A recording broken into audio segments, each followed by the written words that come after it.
Ok, hello again. Alors, j'espère que vous avez eu le temps de terminer et que vous n'avez pas trouvé ça trop difficile. Allez, on va corriger ensemble rapidement. Alors, let's have a look at the first one. Ok? Sorry, j'ai coupé un peu rapidement. Sorry, guys. Alors, the competition in this undemanding market make us rethink our strategy. Alors, le terme, je ne sais pas si vous le connaissiez, undemanding. En revanche, je ne sais pas si vous avez remarqué, donc c'est un terme qui est composé de deux termes, d'accord? Donc, undemanding, donc on comprend que c'est l'inverse de demand. Et demand, je ne sais pas si vous le connaissez, mais ça veut dire exiger quelque chose. Donc, si c'est l'inverse d'exiger, ça veut dire qui n'est pas exigeant, d'accord? Qui est peu exigeant. Okay? So competition is not that big, basically. Competition is not that good in this market. Donc sachant cela, on regarde, et bien en fait ça peut pas être difficult, puisque justement, it's not difficult. Unyielding, alors celui-là, je pense que vous le connaissiez pas, mais on vous l'a mis justement pour vous avoir un petit peu avec le c'est-à-dire ça commence pareil, donc potentiellement c'est le même. À nouveau, quand les mots sont trop proches, c'est qu'il y a un piège. Ok, donc c'est pas celui-là non plus. Et en fait, undemanding, c'est easy. Ok, not challenging. It's not challenging. Ok, good. Allez, let's move on. Next one. The rules of the game were straightforward. Ok, donc peut-être que celui-là vous l'avez déjà vu. À nouveau, vous avez un terme double, c'est-à-dire straightforward. Donc c'est tout droit, c'est clair, c'est vers l'avant. Donc straightforward, on comprend finalement que voilà, c'est clair, évident, ça va, ça marche. Donc sachant ça, en fait, ça peut pas être hard to understand. En fait, c'est l'inverse de hard to understand. Donc vous remarquez à chaque fois, on vous propose l'inverse du sens. Donc déjà, c'est une proposition qu'on peut enlever. Et donc ici, en fait, j'espère que vous avez tous choisi clear cut, la B. Ok? Clear cut. Donc, puisque voilà, c'est clair, c'est... Oula, excusez-moi, je voulais souligner, mais c'est pas grave. Donc, en fait, c'est ça, c'est l'idée de, voilà, c'est clair, c'est net, précis, on comprend les règles du jeu. Ok, guys? Continue? Allez. Alright. Alors, so, next question. With a sudden drop in the price of oil, the market experienced a flurry of activities. Alors, je profite de cette phrase pour vous faire un petit peu noter quelque chose. C'est ici a drop in the price of oil. Donc, faites bien attention à ça. C'est quelque chose que l'on retrouve très souvent dans les questions justement de grammaire parce que c'est là où vous faites souvent des erreurs. C'est-à-dire qu'il y a une diminution de quelque chose, et bien souvent on pense à off. Attention, lorsqu'on a l'objet, c'est toujours in something. Okay? Le off, c'est lorsque vous avez en fait des valeurs numériques. Il y a eu une diminution de 3%. There was a drop of 3%. There was a drop by 3%. Ok? Donc celle-là, il faut vraiment faire attention. Et à l'oral aussi, vous en aurez besoin, puisque souvent, c'est des choses qu'on utilise. Hein, il y a eu une diminution de quelque chose, et ainsi de suite. Donc rappelez-vous bien, in, toujours, avec l'objet lorsqu'on décrit des tendances. Bon, c'était une petite parenthèse. Alors, flurry. Flurry, ça veut dire en fait effervescence. D'accord? Ça veut dire que ça part dans tous les sens, c'est très dynamique, voilà, c'est très voilà, dynamique et ainsi de suite. Donc ici, en fait, flurry of activity, eh bien en fait, on va ici choisir plutôt increase, puisque voilà, l'idée de ça se répand, ça augmente. Ok? Ça va? Allez, on y va, on continue. Right. Alors le suivant, je pense que vous l'avez trouvé. Right? So all the people involved in the project were satisfied with the results. To be involved in something, c'est faire partie de quelque chose, être impliqué dans quelque chose. Donc je pense que ici vous avez tous choisi participated. Yeah? Participated in. Retenez toujours la préposition hein, to be involved in, to participate in something. Ok? Allez, on avance, on continue. Alors le suivant. So, with a basic knowledge of commerce, you will be able to understand this problem. Alors, j'en profite, hein. Rappelez-vous bien, parce que ça, on entend très souvent à l'oral, et vu que vous commencez quand même à vous préparer à l'oral, j'espère.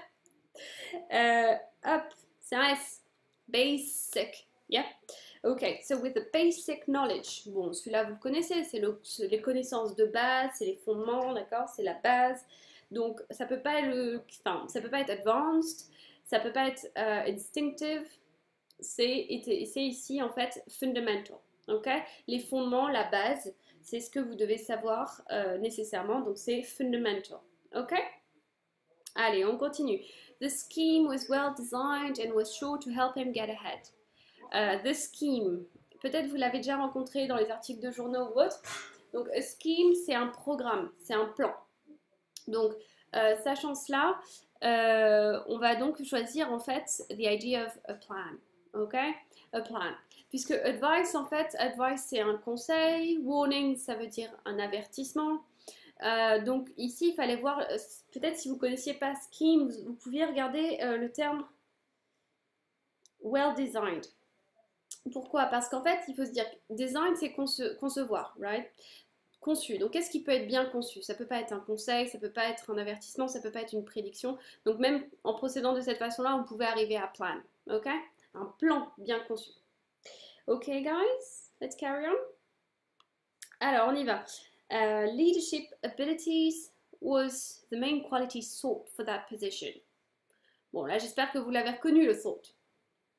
Vous l'avez reconnu? En fait, ce qui se passe, c'est que vous avez donc en fait c'est le prétérit de seek.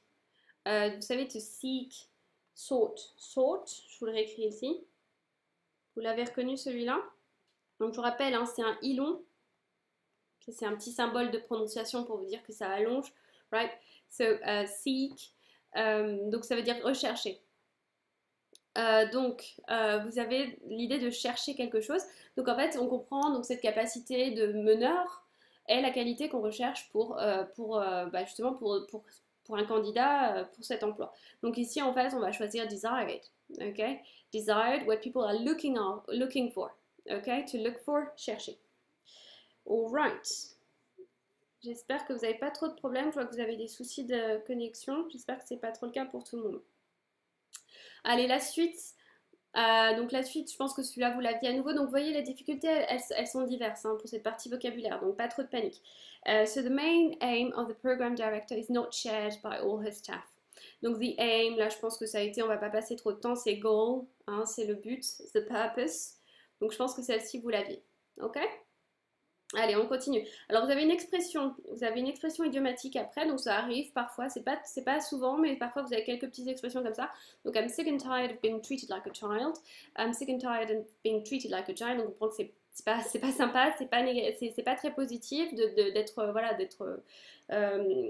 considéré comme un enfant. Donc, en fait, il y a l'idée de sick, mais attention, ça veut pas dire sleepy, obviously, right? Donc en fait, I'm sick and tired, c'est j'en ai marre, j'en ai assez, j'en ai marre. Donc ça peut pas être je m'ennuie, bored. Ça peut pas être lié donc au sommeil, c'est pas sleepy. Donc finalement, celle qui convient ici, c'est annoyed. Annoyed, ça m'ennuie, ça m'énerve.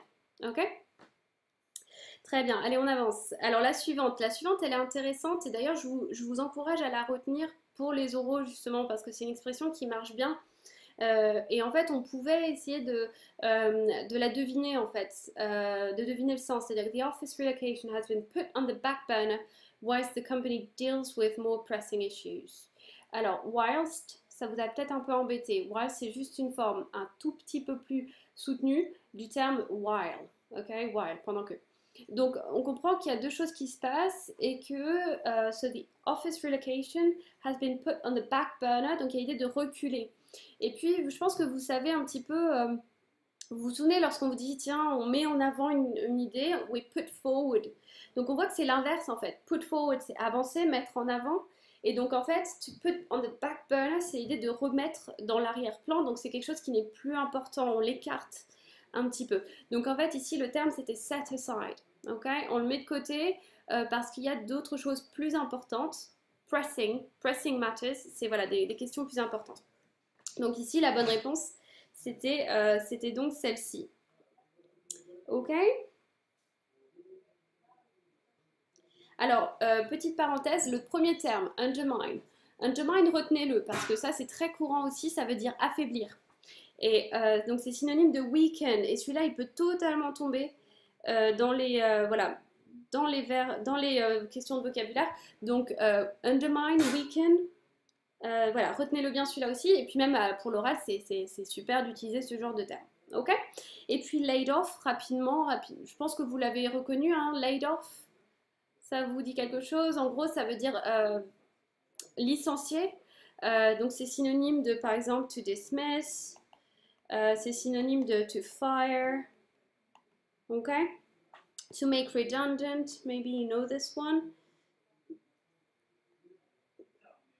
Okay.